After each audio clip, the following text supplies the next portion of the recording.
বর্তমানে মমতা বন্দ্যোপাধ্যায়ের পাশ থেকে একে একে সকলেই সরে গেছে। সেই সমস্ত বড় বড় পিলার সকলেই সরে গেছে। বাকি ছিল সায়নী ঘোষ। মানে তিনি একদম A to Z মমতা বন্দ্যোপাধ্যায়কে কপি করতো। জুতো থেকে শুরু করে শাড়ি, কথাবার্তা, চলার ধরন, মানে মমতা বন্দ্যোপাধ্যায় অন্তত প্রাণ ছিল। তিনিও দেখতে পাচ্ছি ওই করোনাকালের মতন আউটফিট পরে বেরোচ্ছেন এয়ারপোর্ট থেকে। এটা থেকে কুণাল ঘোষই এই কথাটাই বলেছেন, তো দেখে মনে হচ্ছে করোনাকাল, তার থেকেই ধার করা কথা। এবার যারা এই মমতা বন্দ্যোপাধ্যায়ের পাশ থেকে পিলারগুলো সরে যাওয়া নিয়ে বেশ কথাবার্তা বলছেন, লম্বা চওড়া লেখালেখি করছেন সোশ্যাল মিডিয়াতে, তাদেরকে আমি একটা কথা বলি, যখন আপনি একটা বাড়ি করছেন সেই ভিতই ভালো না, তাহলে বাড়িটা কি থাকে? এই সেলিব্রিটিগুলো এবং যারা চলে যাচ্ছে তারা সেম। এই সুখের পাখি না সুখের পায়রা কি একটা কল্যাণ বন্দ্যোপাধ্যায় বলেন না, একদম ঠিক বলেন। কারণ যারা কর্মী, অরিজিনাল কর্মী, যারা গ্রাউন্ড লেভেলে খেটে এই দলটাকে বড় করেছেন, মমতা বন্দ্যোপাধ্যায়ের কাছে তারা গৌণ হয়ে পড়েছিলেন। রচনা বন্দ্যোপাধ্যায়কে দাঁড় করিয়ে দিলেন, দিদি নাম্বার ওয়ানে পপুলারিটি পেয়েছেন।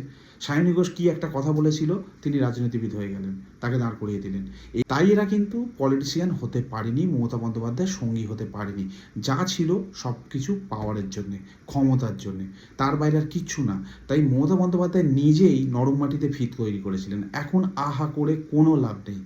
মমতা বন্দ্যোপাধ্যায় তখন সেই সমস্ত কর্মীকে ভুলে গিয়েছিলেন যারা এই দলটিকে দাঁড় করিয়েছিলেন। তার ফলে এইসব কাঞ্চন মল্লিক থেকে শুরু করে কাদের না দাঁড় করিয়েছে শুধুমাত্র ফেস ভ্যালুর জন্যে। এই কীর্তনিয়া থেকে শুরু করে, যার পার্টি অফিসে এখন আগ্নেয়াস্ত্র থেকে শুরু করে কী নাকি পাওয়া যাচ্ছে, তো এদেরকে দাঁড় করিয়েছিলেন ফেস ভ্যালুর জন্যে। মানুষ ফেস ভ্যালু দিয়ে কদিন চালাবে, কাজ দেখবে। তো মমতা বন্দ্যোপাধ্যায় সেটা ভুলে গিয়ে, নিজের দলীয় সেই সমস্ত কর্মীকে ভুলে গিয়ে এদের পিছনে পড়ে গিয়েছিলেন। প্রত্যেকটা স্টেজে মেকআপ করা সমস্ত সেলিব্রিটিরা বসে থাকতো, ঘুরে বেড়াতো। এটা আমরা দেখে অভ্যস্ত ছিলাম দীর্ঘ 15-16 বছর ধরে। তো এই জিনিসটা, এই কালচারটা মমতা বন্দ্যোপাধ্যায় নিজের হাতেই তৈরি করেছে। এই যে আপনারা বলছেন না মমতা বন্দ্যোপাধ্যায় নিজে এদেরকে তৈরি করেছে, মমতা বন্দ্যোপাধ্যায়ের নাম ব্যবহার করেছে জেতার জন্য, নইলে জেতার ক্ষমতাই ছিল না, এটা একদম সঠিক বলছেন।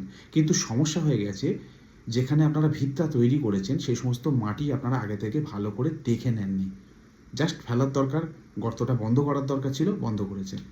যদি মাটিটা আজ শক্ত হতো না, সেই সমস্ত মাটি হতো, তাহলে কিন্তু আজ দলটার এই অবস্থা হতো। দেখুন, হারজিত তো রাজনীতিতে থাকবে, কিন্তু একটা দলের অবস্থা এরকম শোচনীয় হবে সেটা আমি কেন, কেউই কল্পনা করতে পারেনি।